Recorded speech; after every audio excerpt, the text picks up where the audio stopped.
আমি এই হাউজের অবগতির জন্য বলছি, মাননীয় সদস্যরা যে প্রশ্নটা তুলেছেন যে রাজ পরিবারের কাউকে কেন সেখানে নিমন্ত্রণ করা হলো, যখন গ্রুপ অফ মিনিস্টার্স মানে আমাদের সকল মন্ত্রী মহোদয়রা ছিলেন, অফিসার্সরা ছিলেন, এইটাকে নিয়ে যখন লিস্টটা তৈরি হয়, আমি ছিলাম, মাননীয় মন্ত্রী মহোদয়গণ ছিলেন সেখানে, আমি অনুরোধ করেছিলাম যে রাজা ধন্য মাণিক্যের সময় থেকে কিন্তু এই মন্দিরটা শুরু হয় এবং সেকাল থেকে রাজ পুরোহিতরা আজও সেই কালের রাজাদের এবং ওনাদের যে বংশধরে আজকে আমাদের প্রদ্যুৎ কিশোর দেববর্মন, ওনার নামে কিন্তু সেখানে পূজা দেওয়া হয়।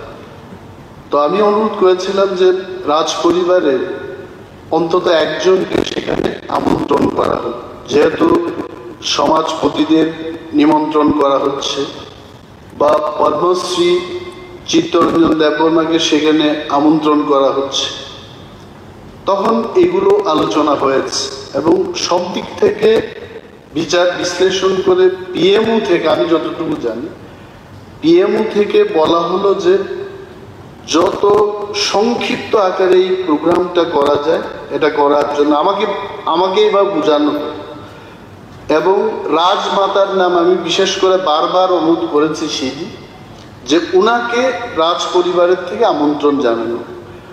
তখন ওনার সেখানে উনি দাঁড়িয়ে থাকবেন কিনা, প্রধানমন্ত্রীর সাথে উনি মন্দিরের ভেতরে যাবেন কিনা, এইগুলো নিয়ে বিশদভাবে আলোচনা হয়েছে।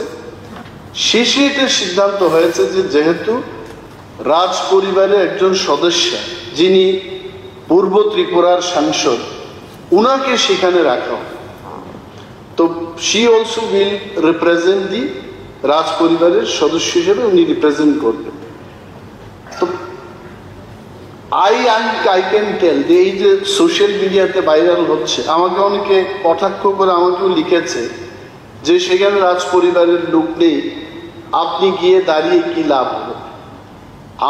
আমি গেলাম অ্যাজ এ মিনিস্টার এবং honourable minister of state Biswaketu দেববর্মাও সেখানে নিমন্ত্রিত ছিলেন, আমাদের পাঠানলাল জমাতিয়া এবং সঞ্জয় মানিকও সেখানে নিমন্ত্রিত ছিলেন।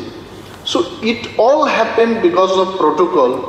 তবে রাজ পরিবারের সদস্যদের আনার ব্যাপারে আমি মঠার রিপ্রেজেন্টেটিভ হিসেবে সেখানে আমি কিন্তু আমার আবেদন রেখেছি এবং এটা কেন রাখা যায়নি, কি হবে না হবে এগুলো আমি জানি না। ট্যুরিজম মিনিস্টার যেটা বলেছেন তার চাইতে এটা পিএমও থেকে কি বলা হলো সবটাই তো I as a minister I don't know. তবে একটা প্রস্তাব ছিল রাজমাতাকে সেখানে রাখার জন্য, এইটুকু বলছি। Thank you.